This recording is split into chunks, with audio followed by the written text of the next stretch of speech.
Bem-vindos a mais um programa. O tema de hoje é Engenharia e Gestão, Dinâmica de Sistemas. Com a globalização, criamos um mercado mundial de capitais, produtos e mão de obra. Tivemos ainda a reestruturação produtiva, a financeirização da economia e a revolução técnico-científica. Vivemos um momento, segundo alguns analistas, a quarta revolução industrial, chamada de inteligência artificial. Neste programa, vamos analisar como a globalização e a quarta revolução industrial estão afetando a produção, a engenharia, a gestão e o avanço da inovação. E o nosso convidado é o professor Mauri, professor titular da Universidade Federal, Mauri Fortes, engenheiro e também professor do IETEC. Bem-vindo, professor. É um grande prazer recebê-lo aqui para falar de um tema tão importante. Obrigado. Como a globalização e a revolução técnico-científica têm afetado a organização da produção? Ela tem feito uma modificação surpreendente, de tal forma que, como você acabou de citar sobre a questão da quarta geração de tecnologia, sim, e também no que concerne também a globalização, ela teve que mudar radicalmente seu padrão de produção, porque atualmente faz-se alguma coisa onde existe eficiência de produção. Então, um produto nosso pode ser feito aqui, na Polônia, em qualquer parte do mundo, desde que aquele seja o ponto-chave para melhorar, para expandir, para vender, para entrar na cadeia de suprimentos do produto. Quanto à questão da globalização, ela já está implícita. Houve uma mudança radical de conceitos. Hoje não se admite mais a não ser a diversidade. Hoje não se admite mais uma separação entre países desenvolvidos e subdesenvolvidos. Sim. Hoje existe simplesmente países em desenvolvimento que apresentam graus de desenvolvimento fantástico comparado com os outros. Sim. Por exemplo, o Taylorismo e o Fordismo, que predominaram como sistemas produtivos no século XX, já foram superados? Completamente. O Taylorismo, ou administração científica, ela ficou comprovado que não há como você fazer isso de forma cartesiana. Causa e efeito, se fizermos determinadas causas de determinados procedimentos, o trabalhador vai produzir mais. Hoje em dia sabe-se que, além do trabalhador, tem a tecnologia, existe a interação completa e existe o efeito externo, tem o interno e o externo. O Taylorismo aboliu o externo. Dentro da empresa tinha que ser feito seguindo regras.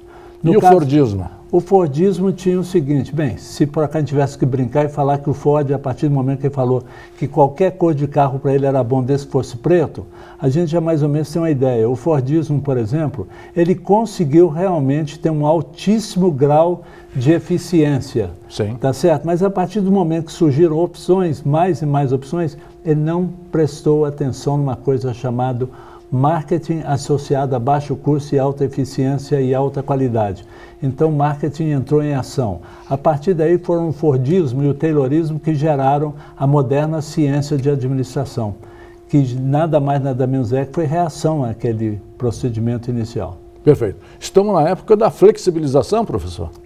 Completa. Atualmente, qualquer nível de rigor, a pena é muito grave. Quando eu falo nível de rigor, não quer dizer que não deva ser devam ser programadas as ações, os procedimentos. Por exemplo, recentemente, os procedimentos do tipo Six Sigma, ou os procedimentos chamados produção limpa, etc., eles eram procedimentos de alto rigor, tá certo? Mas eles visavam, era como se por acaso fosse o Taylorismo moderno. Mas hoje em dia até esses estão caindo por terra por meio de uma coisa que espero que a gente avance, que se chama análise dinâmica de sistemas. Perfeito. Do ponto de vista da crise, é no momento da crise que, em geral, acontecem processos de reestruturação produtiva, né? A partir da crise de 2006, 2007, qual é a reestruturação produtiva que está sendo implementada nos diversos países? Em 2006 e 2007, Aconteceu lá nos Estados Unidos, como nós sabemos, aquela queda das vendas de imóvel, aquelas grandes empresas que determinavam a própria estrutura americana de capitalismo quase. Sim. Quer dizer, todo mundo pensou que a estrutura americana iria praticamente cair por terra. O que aconteceu na realidade? Na realidade, essa década de 90 a 2000, ela fez surgir o globalismo. Surgindo o globalismo, surgiu então um processo de competição global. Isso houve uma modificação radical, inclusive Clinton, está certo, o próprio Reagan, eles tiveram total conhecimento disso, de fazer uma mudança estrutural completa no sistema. Tanto os Estados Unidos, então, já estava... Muita gente pensava nessa época que a estrutura dos Estados Unidos já seria ultrapassada, que a China iria dominar completamente o mercado. Eu não tiro o mérito da China atualmente, claro. Mas ela foi um terror na década, logo no início dos anos de 2000 agora, de 2000 a 2010. Isto chama-se todo o planeta girou de certa forma, para estabilizar o sistema, o impasse criado pelo confronto China e Estados Unidos. Pois é. Essa relação continua dominante, né, professor? Ela continua dominante. A China, por sinal, todo mundo está esperando que é o pulo que ela vai dar agora, porque ela tem capital interno, não usa esse capital com certo receio, mas se ela resolver comprar grandes monopólios, grandes estruturas, nós não sabemos o que pode acontecer. Mas uma coisa é certa, existe já tecnologia para combater. Ela aparecendo, o que existe, por exemplo, em termos de procedimentos que os Estados Unidos está sendo extremamente forte. Por exemplo, existem cidades inteiras nos Estados Unidos já dominadas pelo conceito de dinâmica de sistema. Que nós vamos trabalhar esse tema no segundo bloco. E vamos dedicar também o segundo bloco à quarta revolução industrial. Um instante só, voltaremos já. Interconexão Brasil. Oferecimento Sindicato dos Professores da UFMG. Interconexão Brasil. Oferecimento Sindicato dos Professores da UFMG. Bem-vindos de volta. Nós estamos trabalhando o tema Engenharia e Gestão, Dinâmica de Sistemas. No primeiro bloco, nós situamos a revolução tecnológica e também a globalização. Mencionamos a superação do Taylorismo e do Fordismo. E já deixamos no ar também os temas desse segundo bloco, começando exatamente pela quarta revolução industrial. Em que consiste essa quarta revolução industrial, professor? A quarta revolução industrial é um produto direto do avanço espantoso da tecnologia. Sim. Então, nós, por exemplo, para poder dizer como é que algo aparentemente teórico é capaz de fazer mudanças, espera-se hoje que até o ano 2050, agora as principais doenças sejam curadas. Sim. Já se olha hoje em dia a própria vida, o próprio envelhecimento como doença e não mais como algo necessário. Sim. Continuando mais um pouco, a utilização de técnicas de eletrônica e de técnicas, inclusive de gestão avançada do tipo dinâmica de sistemas. Particularmente eu estudei dinâmica de sistemas em 1975. Naquela época eles soltaram 2 livros, um chamado Zen e a arte de consertar motocicletas, para poder dizer como é que 2 coisas tão distantes eram capazes de uma afetar a outra.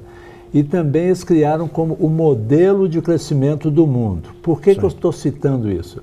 Porque agora, na década de 2000, agora de 2010, eles soltaram um segundo livro, que é a base da Revolução 4.0. Essa revolução, o que eles fizeram foi o seguinte, eles reviram a projeção que eles fizeram usando dinâmica de sistemas. Sim. Chegaram à conclusão que o input, os dados de entrada, tinham falhas. Então agora já existe pelo Clube de Roma, Bolonha, para ser mais exato, já existe então agora um segundo estudo de caso chamado Como o Comportamento do Mundo. Isso quer dizer, em outras instâncias, para poder mostrar o efeito da Revolução 4.0 de uma maneira contundente, uma análise hoje em dia de economia, ela não é mais feita no Brasil, nem nos Estados Unidos, nem na Europa. Ela já é um efeito mundial.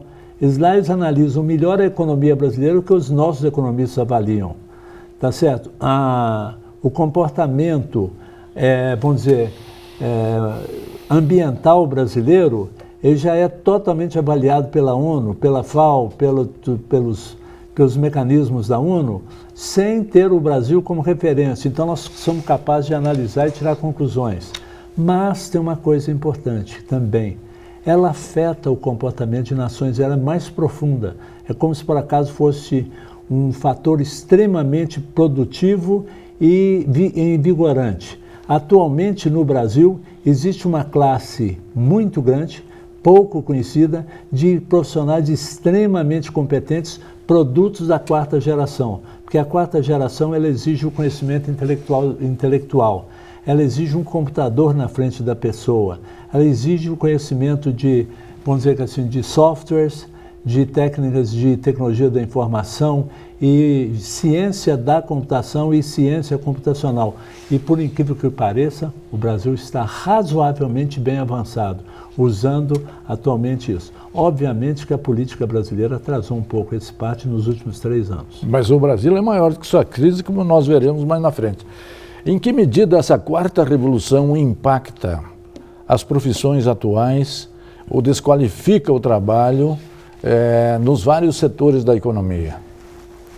Se você me permite, eu vou falar sobre dado que eu tenho, mas eu não sou capaz de agora falar onde você vai achar, mas é possível. Procurando na internet vai achar isso.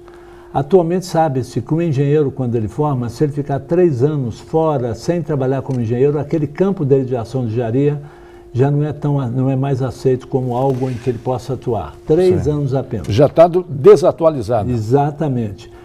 Uma pessoa da área de informática, 2 anos, de 2 em 2 anos estão mudando os conceitos de informática, inclusive técnicas de produção. Veja, por exemplo, o caso do iPad Pro agora. O iPad Pro, ele não tem mais nada a ver com o iPad que eles falam. Aquele outro é algo para você ter em casa de brincadeira. O iPad Pro, ele desafia notebooks. Então, quer dizer, olha bem, isso surgiu este ano, tá certo? Continuando um pouco mais. Os softwares, antigamente todos eram bloqueados, hoje estão liberando softwares pouco a pouco para verificar se as empresas compram o top de linha.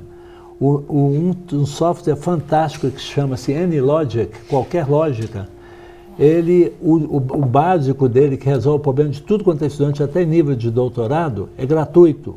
Se você resolver comprar o AnyLogic Professional, sabe qual que é o preço dele? R$90 mil.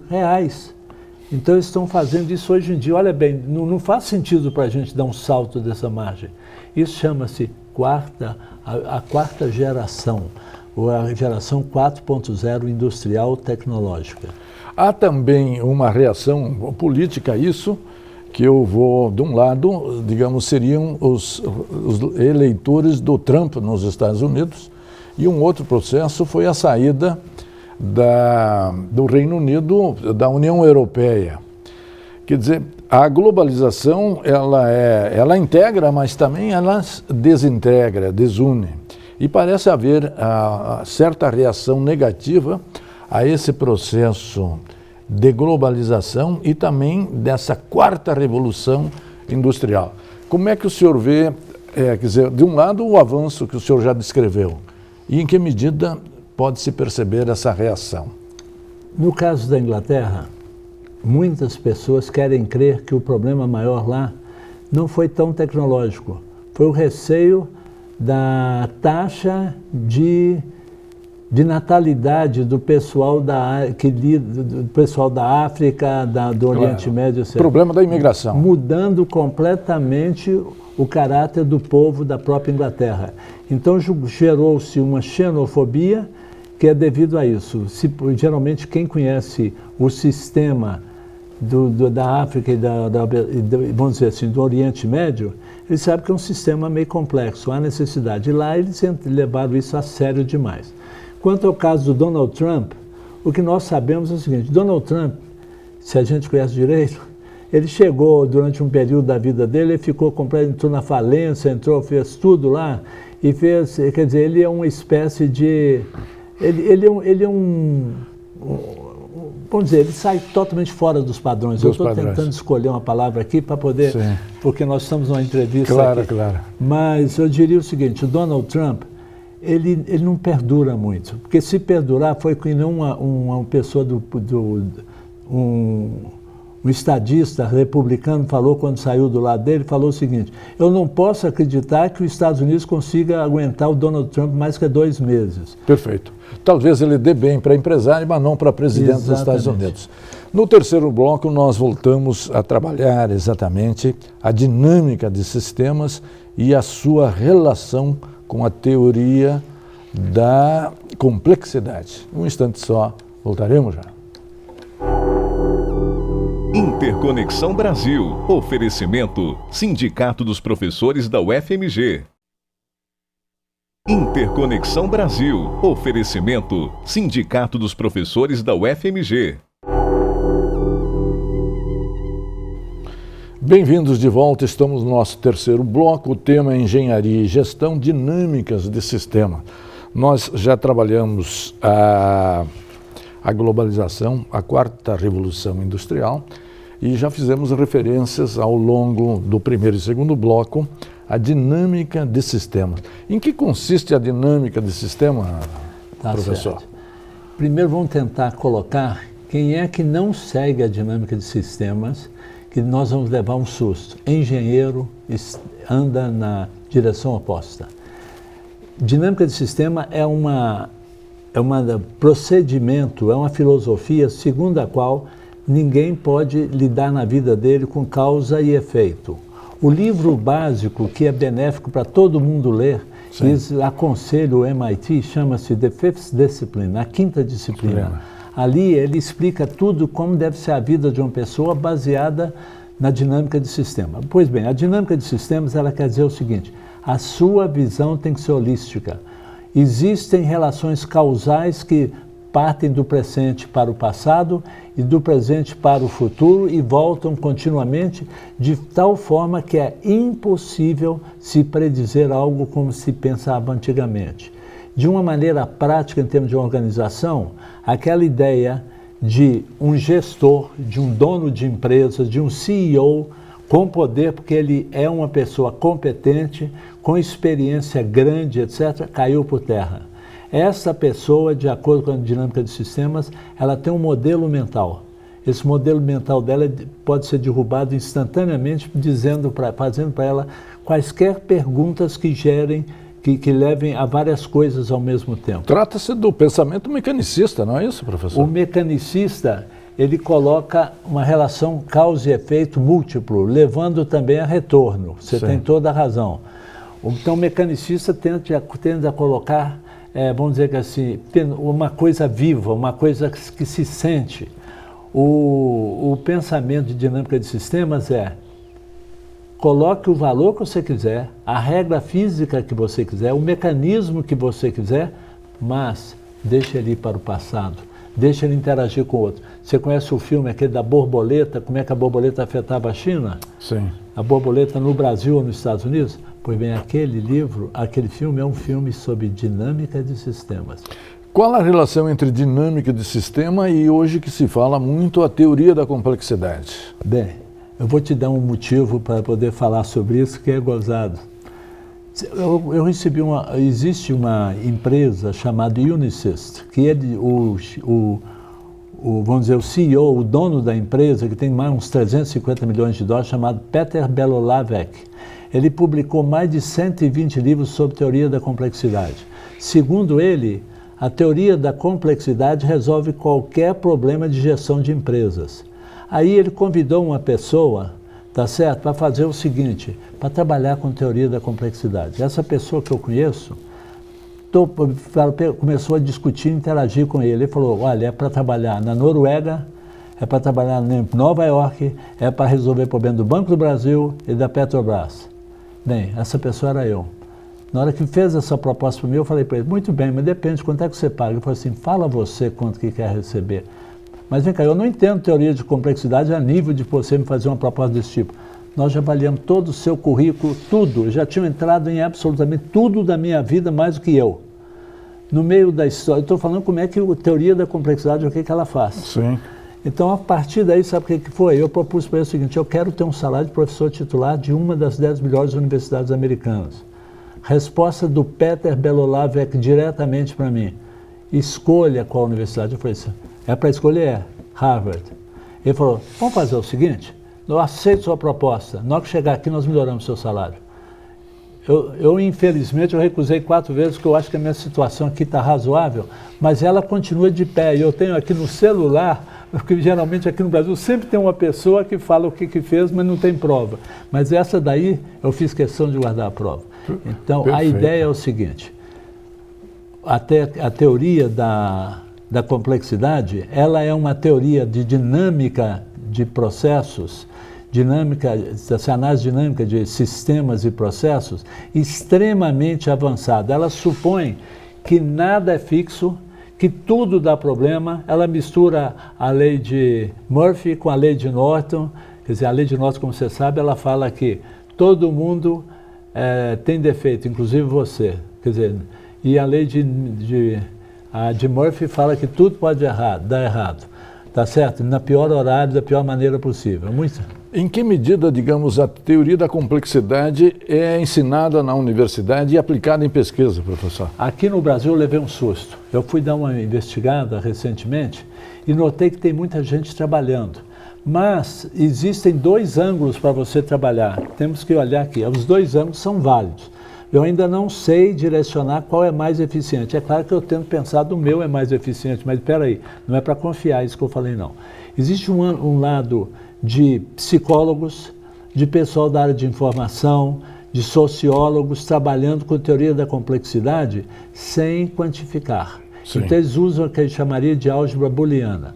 Mais ou menos é o seguinte: eles não vão muito além da definição. Vou te dar uma definição que eu tenho certeza que a audiência vai gostar de ver. O que é teoria? Dá um exemplo do que é complexidade, teoria da complexidade, mais simples possível, qualquer pessoa entende. 1 mais 1 é igual a 2. 3 menos 1 é igual a 2. 4 dividido por 2 é igual a 2. Então, toda vez que eu falo uma operação, eu consigo obter o final. Eu posso dar um duro danado, mas eu consigo. Agora, vou me inverter. 2 é igual a quanto? 2 é igual a 1 mais 1. É igual a 4 dividido por 2. É igual? Não. Existem infinitas soluções.